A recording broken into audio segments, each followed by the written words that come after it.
Baik pemirsa Vkom Channel, masih di program Bincang Politik dan juga masih bersama Ibu Rahma dan Pak Riza. Masih dari Aston Tanjung Pinang Hotel dan Conference Center. Baik, kita lanjutkan lagi nih Bu, terkait dengan visi misi dan program-program Rahma dan juga Riza. Baik, saya ke Pak Riza nih Pak. Tanjung Pinang ini kan dikenal sebagai kota budaya dan juga wisata sejarah ya Pak ya. Kita ketahui bahwa di Tanjung Pinang ini ada Pulau Penyengat. Jadi kira-kira nih Pak, selain itu banyak destinasi wisata itu masuknya ke Bintan, bukan ke Tanjung Pinang. Kira-kira apa program yang akan dilakukan oleh Bu Rahma dan juga Pak Riza terkait dengan pariwisata untuk mendatangkan wisatawan ke Kota Tanjung Pinang? Iya, kalau kita bicara tentang wisata, ya Rahma Riza tuh punya satu program mengembangkan potensi pariwisata lokal berbasis budaya. Jadi kayak Penyengat itu kan dia jadi satu ikon magnetik. Kenapa orang mau datang ke Penyengat? Karena ada unsur budaya, pariwisata, religius. Cuman memang harus dikemas sedemikian rupa agar jangan cuma mampir, sholat, foto. Tapi untuk meningkatkan PAD, kita akan mencoba motivasi-motivasi baru.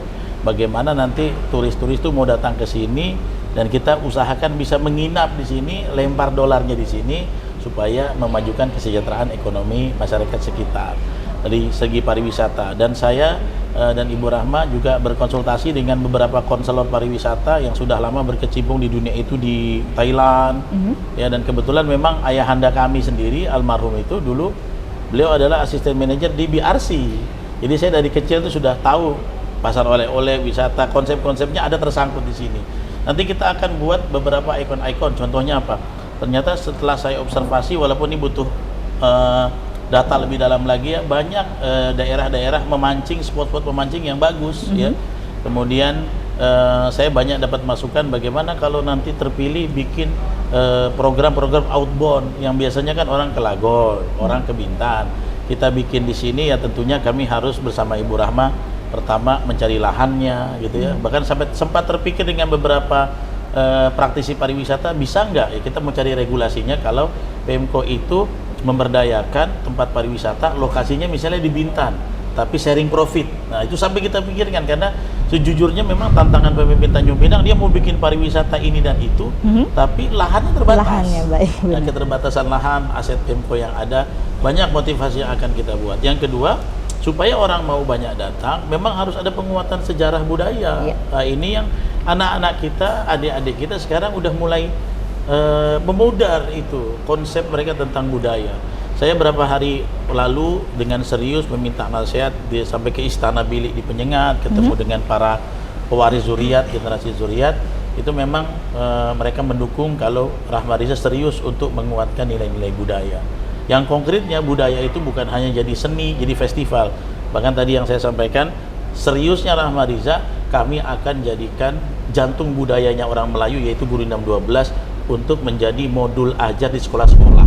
Karena Gurinam 12 itu intisari dari banyak nilai-nilai Al-Quran, hadis, dan akwal perkataan ulama. Bayangkan kalau ini jadi kurikulum muatan lokal, kita kuatkan lagi dengan Arab Melayunya. Anak-anak kita yang sekarang sedang krisis moral, krisis akhlak, bisa dapat solusi dari penguatan budaya yang kita jadikan pendidikan karakter. Sampai sejauh itu kami akan memperkuat budaya.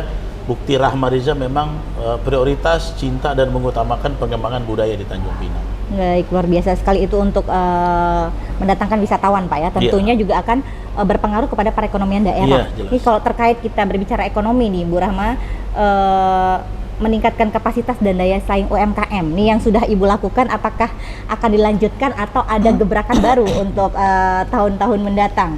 Kira-kira seperti apa terkait UMKM? Baik. Kalau Mbak Loli tanya UKM, saya semangat. Jadi gini, saya yakin Mbak, semua kepala daerah, calon kepala daerah itu selalu menyampaikan akan ini memperkuat UMKM. Nah tentu kalau yang saya maknai bahwa setiap orang konsepnya berbeda. Betul.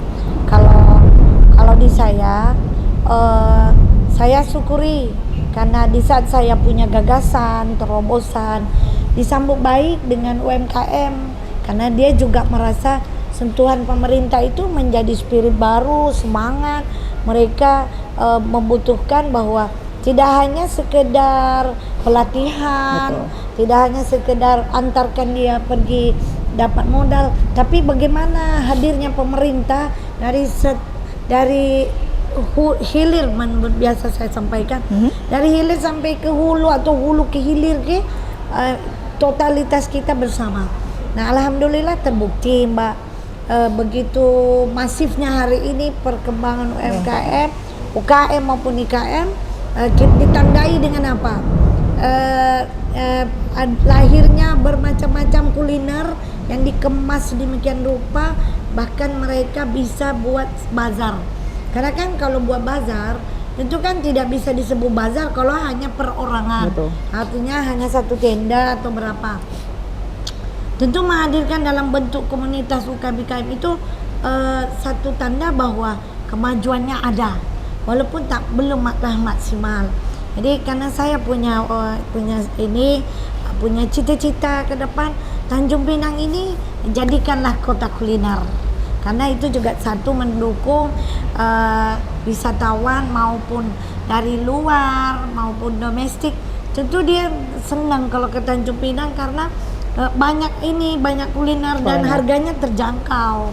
Selain itu, tugasnya pemerintah dalam hal kalau saya terpilih bersama Pak Riza Hafiz, saya akan kembalikan lagi bagaimana dulu perhatiannya saya bersama jajaran Pemko, yang hari ini saya tidak menjabat, jadi terhentilah sesaat. Nah, ini juga satu tanda bahwa lain wali kotanya, lain konsentrasinya. Dan saya terus terang, kenapa saya totalitas memperhatikan UMKM, IKM di saat saya memimpin, karena saya merasakan bahwa saya pernah di posisi itu. Saya juga pernah merasakan bahwa ada ilmu tapi nggak punya kemampuan saya untuk menghadirkan fasilitas yang memadai untuk saya ini. Jadi saya berkomitmen bersama Pak Riza Hafiz, saya akan kembalikan semula seperti apa saya dulu, dan tentunya yang kurang saya tambahkan, yang bagus saya pertahankan. Baik, berarti Ibu sangat semangat nih Bu ya? Ya. Karena saya juga melihat nih waktu zaman kepemimpinan Ibu UMKM digalakkan sekali ya Bu ya? Alhamdulillah, ya terbukti. Dan berdampak sampai dengan hari ini. Alhamdulillah hari ini ramai. Baik Pak Riza, sedikit nih kalau kita berbicara tentang UMKM juga tentang ekonomi kreatif Pak. Apalagi tadi Bapak juga mewakili kaum milenial yang sekarang kita galakan juga pemerintah pusat terkait ekonomi kreatif. Apakah juga ada di program Rahma Riza terkait ekonomi kreatif? Salah satu konsentrasi kami tentang ekonomi kreatif itu kita yang nanti akan menambah juga hasanah dari program UMKM dari Bu Rahma sebelumnya adalah digitalisasi. Ya. Karena sekarang ada platform digital yang cuannya itu luar biasa. Ya, kalau kita bisa masukkan ekonomi kreatif berbasis digital, itu berjualan sudah nggak terlalu terpengaruh dengan di mana lokasinya. Orang akan cari dengan Google Maps-nya, ya. Tapi memang platform digital itu harus dikuatkan, ya. Yang pertama memang ya banyak dijemput dengan pelatihan agar yang jualnya dulu konvensional mau berbasis digital. Karena memang kalau kita nggak bertransformasi habis kita. Kayak kita lihat di Tanah Abang yang begitu kokohnya kan, tersaingi dengan adanya platform digital di TikTok. Benar, makanya mau nggak mau itu tugas kami lah. Kalau kami diberikan amanah oleh Allah, diberi mandat masyarakat Tanjung Pinang, kami jemput pelaku ekonomi UMKM supaya mau transformasi mempelajari basis digital.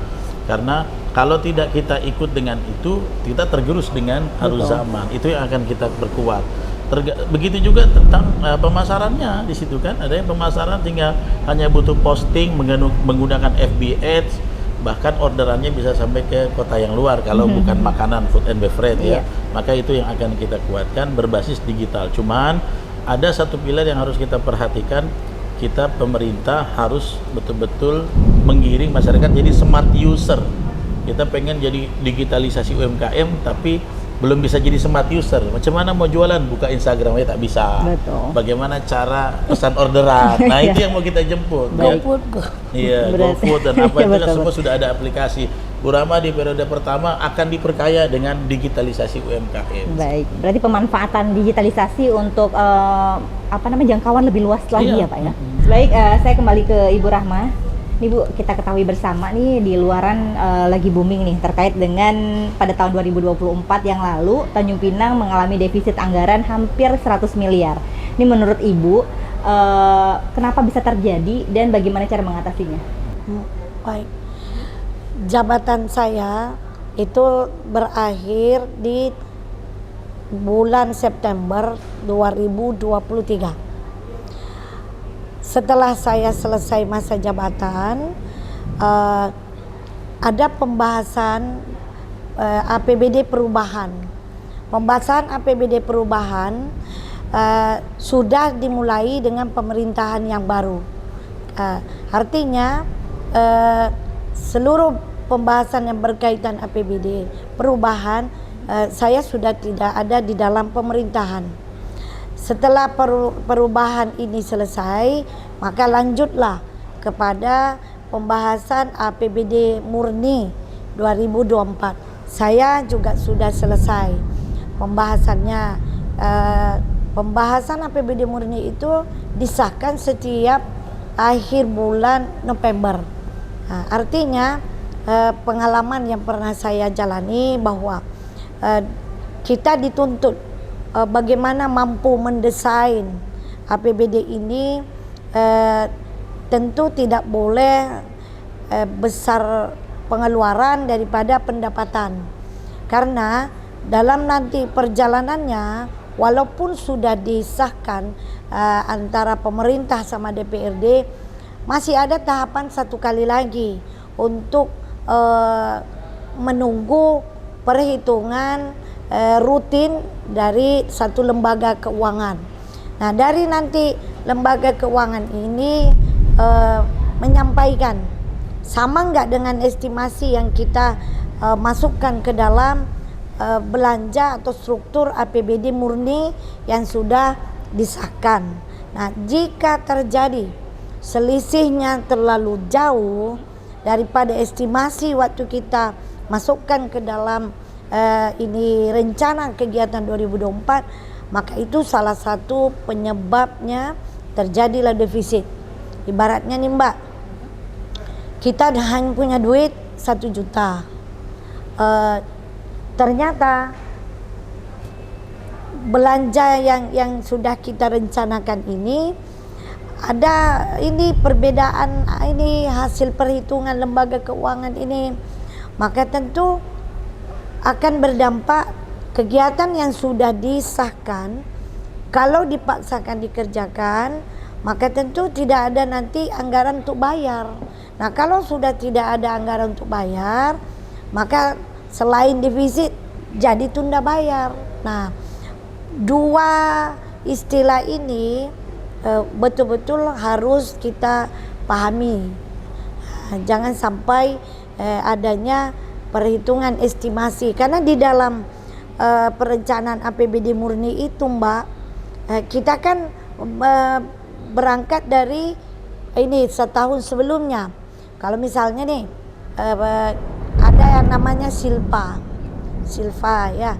Nah, kalau saya menghitung silpa nih di 2023 kemarin 100 miliar contohnya. Ternyata setelah dihitung sama lembaga itu tidak 100, cuma mungkin hanya 10 miliar. Ada sisa 90 miliar, itu tidak ada anggarannya kalau kita paksakan. Maka harus ada yang namanya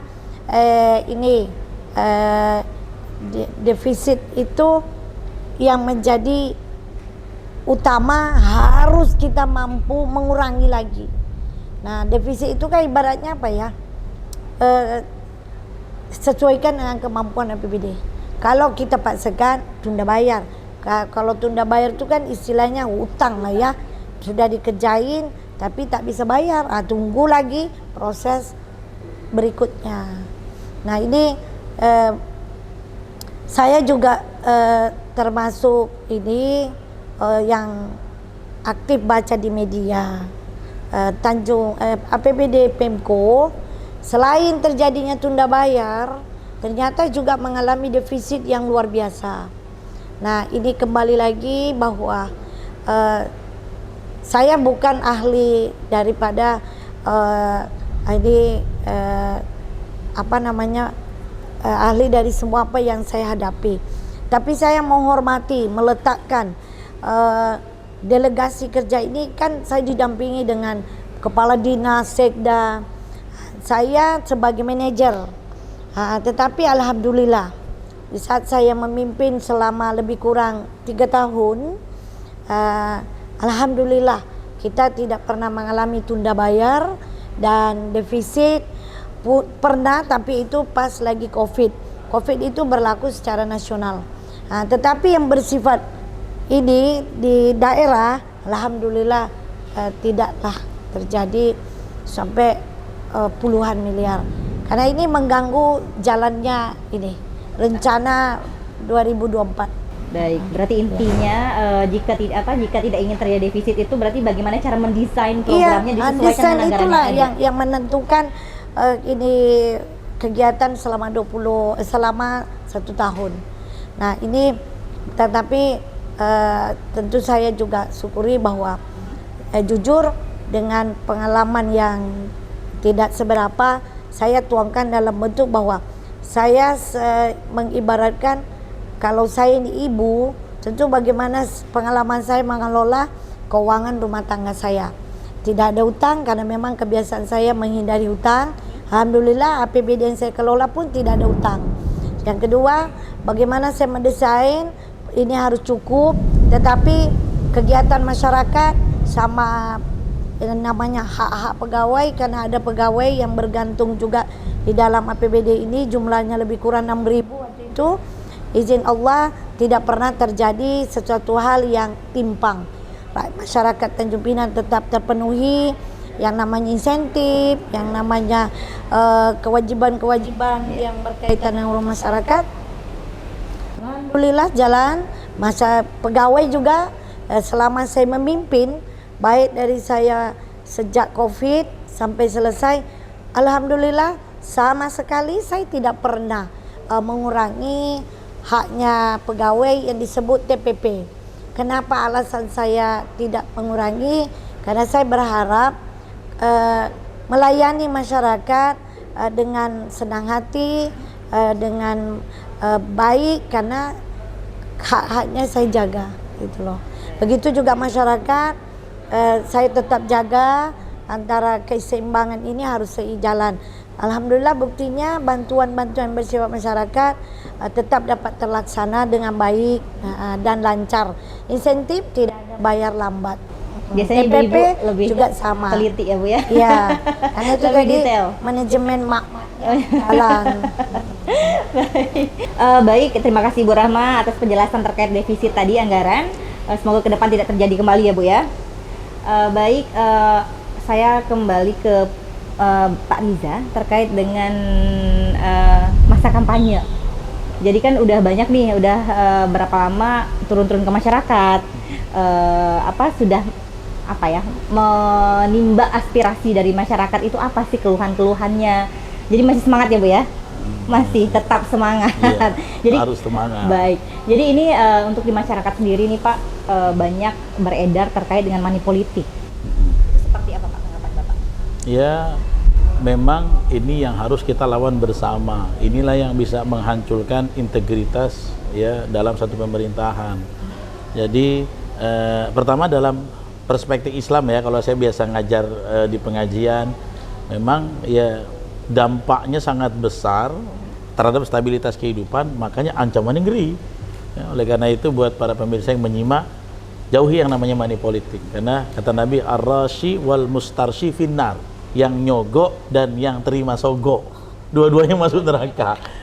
Orang kira persepsinya kan yang nyogok aja masuk neraka, ternyata si penerima yang menjadi penadah, ibaratnya kalau dalam hukum positif yang nadah aja kena ya, itu diancam dengan neraka. Untuk apa kita misalnya kenyang satu hari tapi di dalam perut kita itu banyak hal yang nanti dijilat oleh api neraka. Oleh itu jauhi yang namanya money politik, ya secara hukum kausalitas, ketika ada pemimpin yang melakukan money politik, pasti dia akan berusaha mengembalikan modal yang dia bagi-bagi itu.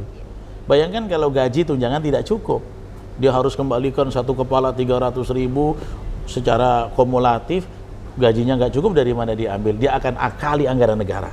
Makanya kalau para pemirsa Vkom Channel, masyarakat semua nggak mau ini terjadi, punya pemimpin yang korup, ya kita pangkas ini ya dengan kita mengedukasi diri, menjaga diri untuk tidak menyuburkan money politik, agar yang hadir pemimpin punya janji dengan program dan amanahnya.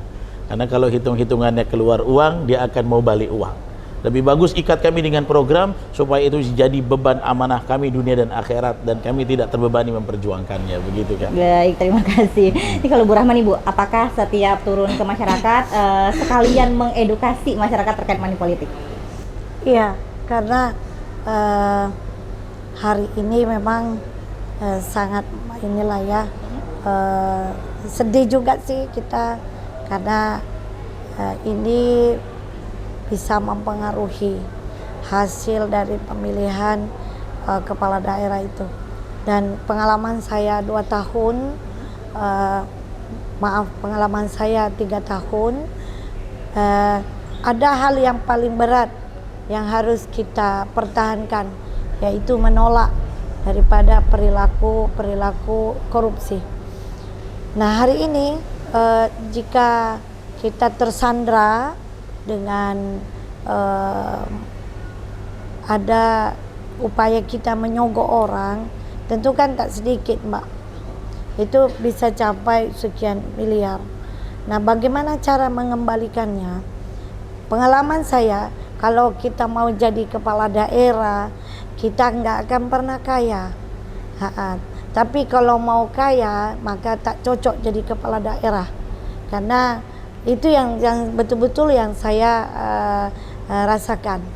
Tapi kalau melebihi daripada keinginan itu, maka itulah yang mendorong kita untuk berperilaku korup.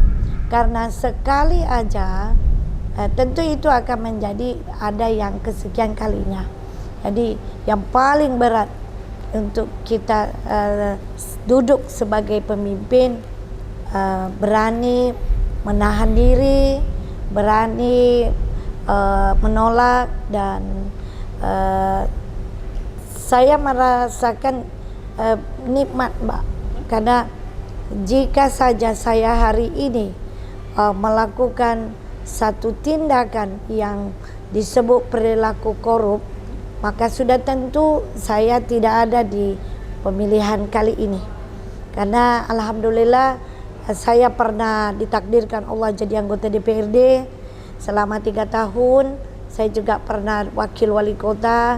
Saya juga sudah di posisi hari ini mantan wali kota, dan itu berat.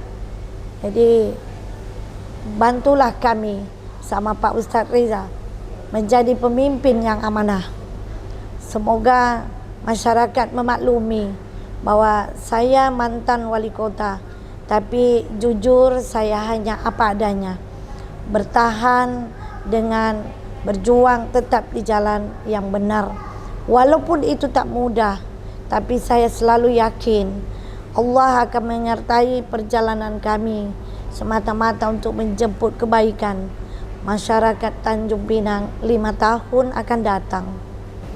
Baik, berarti intinya itu jika ingin pemimpin yang bersih, say no to money politik ya Pak ya? Harus bersama-sama kita. Ya, bersama-sama, berarti sambil kampanye bisa sambil mengedukasi masyarakat. Selalu, di setiap turun di closing statement, saya dan Bu Rahma selalu mengingatkan. Baik. Kami ada kadang menyampaikan gini loh Mbak, kalau saja saya calon pemimpin, masif mengajak masyarakat bersama-sama melanggar aturan, maka itu sudah tanda bahwa bukan tak mungkin di saat menjadi pemimpin akan ngajak juga masyarakat buat salah, gitu loh. Karena perilaku itu tidak akan bisa seketika berubah kalau bukan karena kesadaran kita. Baik, berarti dari pemimpinnya terlebih dahulu Iya, apa nanti masyarakat tentu akan itu Bu. mengikuti sebagai contoh Iya, jadi saya selalu berpesan kepada di saat saya kampanye, bantulah saya menjadi pemimpin yang amanah. Bantulah saya, ucapan dan perbuatan saya dengan Pak Riza itu sama. Tidak mengumbar janji yang tujuannya untuk mempengaruhi Bapak Ibu pilih saya. Setelah itu saya tidak kerjakan. Itu juga salah satu hal yang harus kami jaga. Subhanallah, izin Allah, saya selalu harus sadar, harus mampu menyadari bahwa harus berjalan dengan koridor yang benar. Baik, luar biasa. Baik, saya sepakat sekali bahwa pemimpin itu memberikan contoh, masyarakat akan mengikuti, seperti itu. Siap. Baik, kita tahan terlebih dahulu Bu Rahma dan juga Pak Riza. Pemirsa TikTok Channel, jangan kemana-mana, kami akan kembali setelah yang satu ini.